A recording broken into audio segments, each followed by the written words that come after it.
Hello everyone, now I will show you how to set up a TP-Link router, Archer C58.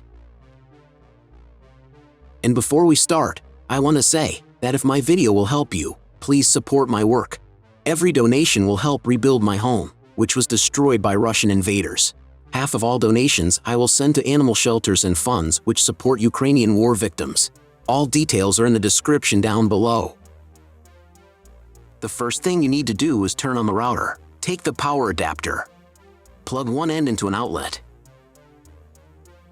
and the other into the router.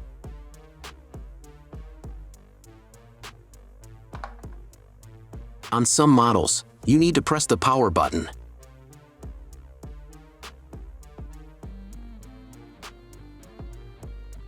When the router turns on, the indicator will light up. Then connect the cable from your broadband provider to a special port. This port is usually signed as WAN or Internet, and usually it has a different color. Each cable should be inserted until it clicks. Next, insert one end of the Ethernet cable that comes with the router into one of the LAN ports.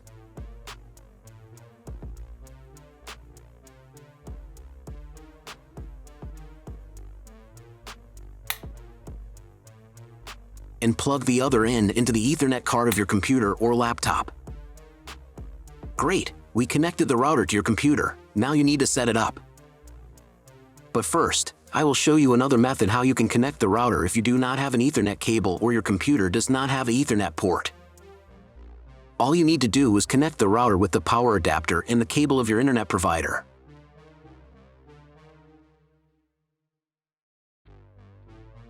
When you do this, your router will immediately distribute Wi-Fi, but the internet will not be available. If the router is new and has never been configured, the Wi-Fi network will be with the name of your router. The router name and Wi-Fi password are printed on the sticker that is located on the router. These credentials are different for each router. Connect to it. Great, you have connected to the router. Now let's proceed to its configuration. First, open your browser and go to the URL that you see on the screen. Use the address bar, not the search bar. If the link doesn't open, or you see a page with a password that you don't know, it means that your router has already been configured, and you need to reset it to factory settings. Press the special reset button on the router for 5 to 10 seconds. The indicators on the router will blink. Usually this button is inside the router case to prevent it from being accidentally pressed. In this case, press it with a thin object. The router will reboot and the settings will be reset to factory defaults. Then you can try to enter the router settings panel again. If your router settings panel looks not like mine, it means that your router has a different version of firmware. I recorded a video for each type of firmware. All links are in the description down below. So, first of all, you need to create a username and password for your personal account. Some firmware versions don't have this form, but if it appears, fill in all details and memorize them. Or better, write them down somewhere. They will be needed the next time when you log into your personal account. First of all, run the quick setup to manually configure your internet connection and wireless settings. I should also warn you that depending on the firmware version, you may not have some setup steps or they will be in the wrong order. Trust me, you got this. Just watch the video and follow instructions. On the first screen, select your time zone. If you don't remember which one you have, select any and click Next. On the next page, select the type of internet connection. Usually it is specified in the contract with your broadband provider. If you don't know, you can try to click on the Auto Detect button. The router will try to identify what type you have. If it has failed, select Dynamic IP and click Next. Depending on what type of connection you have chosen in the previous step, this page may differ from mine. If you have selected Dynamic IP, then choose one of the options on this page. If your ISP only allows internet access to a specific MAC address, you need to clone the MAC address of the primary computer. If you are not sure, select Do Not Clone MAC Address. In most of the cases, there is no need to clone the MAC address.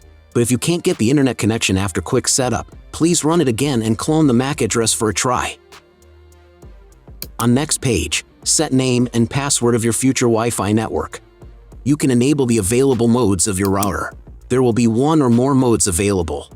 If there are several, enable them and enter for each network the name and password of your future Wi-Fi network. Password must be at least 8 characters long.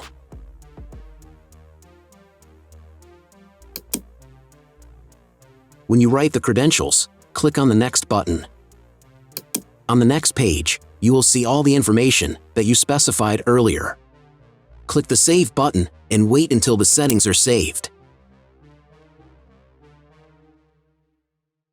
On this page, you can configure TP-Link Cloud Service. Do not touch anything here, just click the Login Later button. Great! You have completed the quick setup process. Click Finish, and after a couple of minutes check internet connection.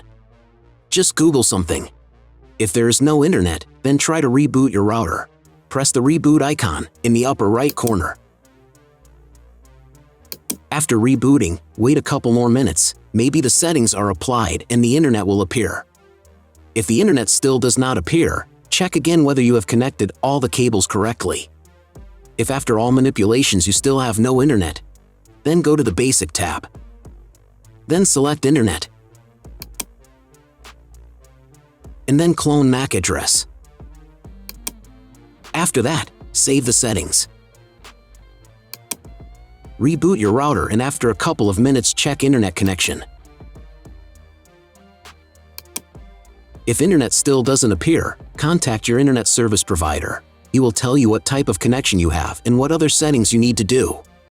That's all. If my video helped you, please support my work. Every donation will help rebuild my home, which was destroyed by Russian invaders. Half of all donations I will send to animal shelters and funds which support Ukrainian war victims. All details are in the description down below.